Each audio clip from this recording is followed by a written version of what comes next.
For my seeking subject, I chose implementing the restriction on Black Africans from priesthood and temple. A little bit of background is that originally African Americans could have the priesthood, and several members held offices within the church. But sometime during Brigham Young's uh, ministry as the prophet, he decided that there was going to be a stop to that notion, and Black African Americans couldn't hold the priesthood for a very long time until Official Declaration 2 came out. And I just want to discuss a little bit about the initial implication. In the skill set leading to the fountain, you can either approach your topic with fear or faith. Approaching with fear would seem that our church and the restriction of the priesthood for African Americans means that our church and its leaders are racist, that the supposed mouthpiece of God views people of color as less than others, and that the church is not one founded in love. On the contrary, to approach this restriction of faith would be to understand that the movement was a product of its time and that people make mistakes. Our modern day general authorities recognize that the acts taken against the people of color in our church during the 18 to 1900s were not noble. They make no effort to hide/disguise this fact. Rather, they preach that we must decide to learn from our mistakes and move forward with love. All men and women are created in God's image, and we must show Christ-like charity to everyone. Out of all of the less desirable parts of our church's history, this was one that is quite valid to doubt about. Why would God allow children to be repressed within his church? In times of doubt, we must look to the promise of Christ and his gospel to remain steadfast. Genesis 1:27 outlines that God created man in his own image. In the image of God, he created him, male and female, he created them. We are all children formed after God, and which means members of all nationalities are formed after God. As children of the covenant, we all have equal claim to inherit the kingdom. Come, ye blessed of my Father, inherit the kingdom, prepare for you the foundation from the foundation of the world. Matthew 25:34. He has prepared the kingdom, we just need to claim it. To understand the situation, we need to avoid being closed-minded and leading our actions with pride and selfishness. To understand for someone to struggle with the cognitive dissonance this restriction created, the only way to move forward is to humbly kneel at God's feet and seek an understanding past that what we have come upon our own. Part of this understanding is the fact that we must approach this topic from a historical perspective. Times were different. This was before the Civil War officially happened, and many people back then had a very different, more discriminatory view towards our fellow brethren. Is this an excuse? No, but it is an explanation about some of their actions. A lot of their actions are going to bring about a lot of ambiguity in this topic. Things you need to remember are non-negotiables. The prophet and apostles are called by God and are his mouthpiece. God has a plan for each of his children. Today's society/circumstances are not the same as historical times, and that God reveals truths line upon line, precept upon precept. Some things that we do know was that there was a restriction put in place and the saints followed it. The restriction has since been repealed, and the church has released a statement that they do not support racism and that all worthy men may hold the priesthood. Things that we aren't quite sure about were God's reasoning behind the restriction, how legit the claim to the curse upon Cain's bloodline is, and if it can be directly tracked to descendants today, and what was the restriction truly inspiration from God or a byproduct of discrimination. Things that our church officially sustains is that racism is not acceptable. We are all created in God's image. Any worthy male can hold the priesthood.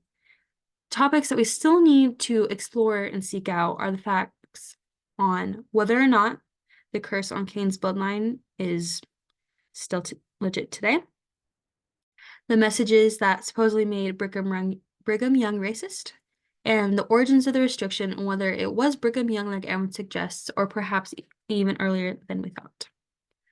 Some assumptions and premises that can be made. A major premise one is that church leaders in the 1800s purposefully excluded Black Africans from church-sanctioned rights. Minor premise two is that acts funded by racism are immoral and should not be allowed. Putting this together, a conclusion that could be made is early church leaders should be discredited because they follow immoral practices by giving in to racist ideals. While these have some truth to them, they're also not getting the full picture. Premise 1, while technically true in a very black and white scenario, should be mitigated because while there was a restriction, it reflected the biases of the time. While this does not necessarily excuse the behavior, it does provide an explanation that these men were good men forced into a difficult situation. Premise 2 is accurate, but does not account for historical perspective. White men throughout history acted very differently and at different standards than what is expected today. Example is George Washington. He had slaves, but yet we do not wish to tarnish his image as the first president of America. Once again, this does not excuse behavior and should not justify behavior going forward, but rather explains the early saints' actions, and the prior conclusion should not be made. In the claim, assumption, explanation format, a potential claim that could be made is that God and the church are racist because they restricted black men from the priesthood. The assumption behind this is that Joseph Smith and Brigham Young chose to restrict black men from the priesthood because of their own views on race and justified it with certain scriptures. Once again, these claims and assumptions are not fully based in fact and have biases weaved into them. The culture of the time was significantly different in the 1840s. Slavery was not abolished for another 20 years, and the views of society were very different then. Joseph Smith was faced with a situation that would be very difficult and delicate to handle as he was constructing the church. When looking at events in the past, they need to be viewed with a historical and internal perspective to truly understand the weight behind decisions. When discerning truth and error, there's 3 tests that can be looked at. First is the Brethren test. Our church leaders reject the theory that black skin is a sign of a biblical curse that shows God's disfavor. At the time of the restriction, America was still fighting against slavery, and many people lived with prejudices. And finally, the church has amended its views and welcomes every race and nationality as equals in the church. In the lines of the stewardship test, it is quite difficult to rationalize the church's actions regarding acting within their priesthood rights without painting them in a bad light, because if someone were to carry out the restriction outside of their stewardship, it would appear racially motivated and discriminatory. As the church was technically within its defined stewardship, it is difficult to say that it was okay because God deemed it so. After looking at the church's website, they even tend to agree. The Brethren do not shy away from the fact that this whole ordeal was probably historically biased, but they stress that the church has made steps toward equality, and that is what is key. In accordance to the Fruits and Covenants test, the restriction that was set in place was very timely revelation and should be treated as such. Someone in that period would fulfill the Fruits/Covenants test by listening to the teachings of the prophet while still treating their neighbors with kindness and love. There's 3 different ways we could write this narrative. The first is a very positive/favorable narrative that gives Brigham Young a glowing report and excuses all of his past behaviors. And this is quite easy to do. These next 3 paragraphs are all pulled from the same source material, but as I wrote them out, I made my wording a little different each time and took some quotes in and out of context. In this one, it says that there are several accounts of him chastising white Americans, such as many of the blacks are treated worse than we treat our dumb brutes, and many will be called to judgment for the way they have treated the Negro, and they will receive the condemnation of a guilty conscience by the judge who attributes justice and truth. And for their abuse of that race, the whites will be cursed unless they repent. Brigham Young understood that white men should not be lords over other races and voiced as such. This paints Brigham Young as a very heroic, free the slaves man, and makes it sound like everyone else was into the problem, but not him. A hostile/critical view would take quotes from Brigham Young, such as, treat the slaves kindly and let them live, for Ham must be the servant of servants until the curse is removed.